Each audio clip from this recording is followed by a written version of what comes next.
लेकिन मौलाना मेरे को समझ में नहीं आता, मैं क्यों सबको कहता हूँ कि नमाज पढ़ो? क्या आपको मालूम नहीं है नमाज फर्ज है? मैं क्यों बोल रहा हूँ? पागल हूँ मैं भाई? मैं बावला हूँ? मौलाना रूमी ने बहुत अच्छी बात लिखी है। मौलाना रूमी है ना, बहुत बड़े अल्लाह के वली है, बहुत अच्छी बात लिखी है। एक मर्द था, बोलो एक 17-18 साल का मर्द होगा। मौलाना रूमी लिखते बहुत बड़े अल्लाह के वली, लेकिन हमको समझाने के वास्ते बहुत प्यारी बात लिखा। एक मर्द था, लेकिन उसकी एक आदत थी, हमेशा औरतों में ही बैठता था। किस में बैठता था? अब जाहिर बात है, एक आदमी 17-18 साल का हो गया लेकिन औरतों में बैठता है तो बात कैसा करेगा? औरतों की तरह चलेगा। कैसा?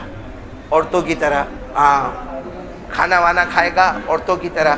तो मौलाना रूमी कहते वो 18 साल का 19 साल का मर्द था, लेकिन बस पूरा दिन औरतों के साथ रहे, तो औरतों की तरह। अब एक मर्तबा ऐसा हुआ कि वो बैठा था और औरतें भी बैठी थी, और घर में सांप आ गया।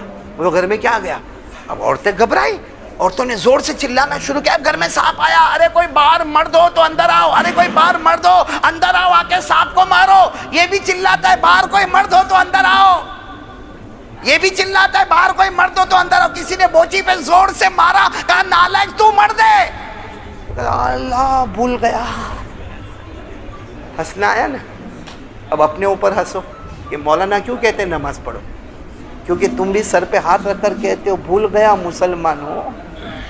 वरना इस्लाम है तो नमाज है, नमाज है तो ईमान है, नमाज नहीं तो ईमान भी नहीं है। अरे बोलो नमाज नहीं तो? जो नमाज में आता है, सुनना, जो नमाज में आता है, मगर हर नमाज में लेट होता है, हर नमाज में लेट होता है। जब देखो 1 रकात गई, 2 रकात गई, 4 रकात गई, कभी मस्जिद में नहीं, यानी नमाज में टाल मटोल करता है। अल्लाह फरमाते कहीं मुनाफिक तो नहीं हो गया? यानी दिल से ईमान निकल गया, खाली ज़बान पर ईमान।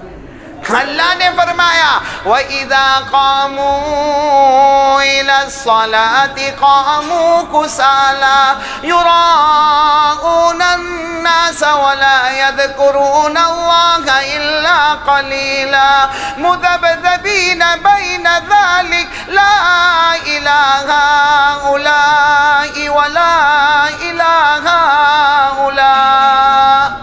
जो नमाज में टाल मटोल करे, पढ़ता है मगर थोड़ा ऊपर नीचे होता है, मुनाफिक होने का डर है, तो जो 15-15 दिन से फजर पढ़ा ही नहीं, ये तो वो आदमी से भी गया जो भूल गया था मैं मर्द हूँ। ये तो भूल गया कि मैं मुसलमान हूँ।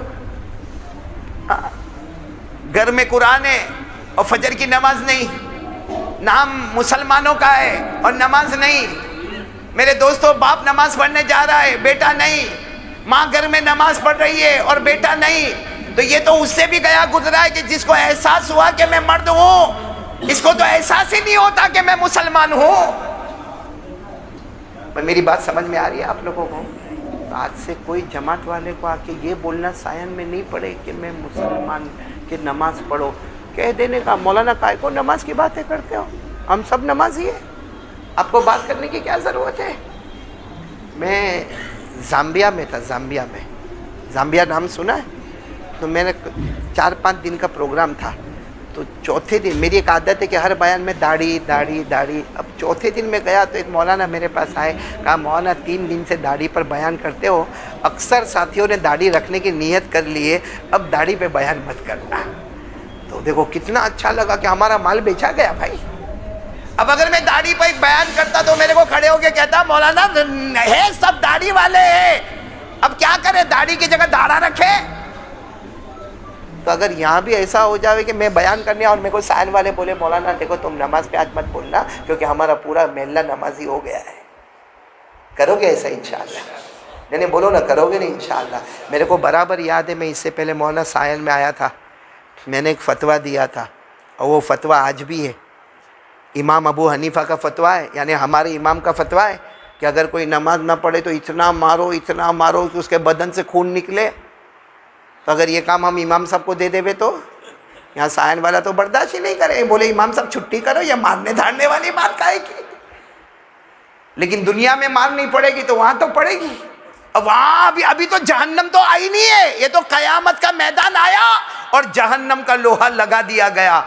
आगे क्या क्या होगा अल्लाह ही बेहतर जाने। क्योंकि याद रखो, नमाज है तो ईमान है, नमाज नहीं है तो ईमान भी मुकम्मल नहीं। अल्लाह हम सबको अमल की तौफीक अता फरमाए।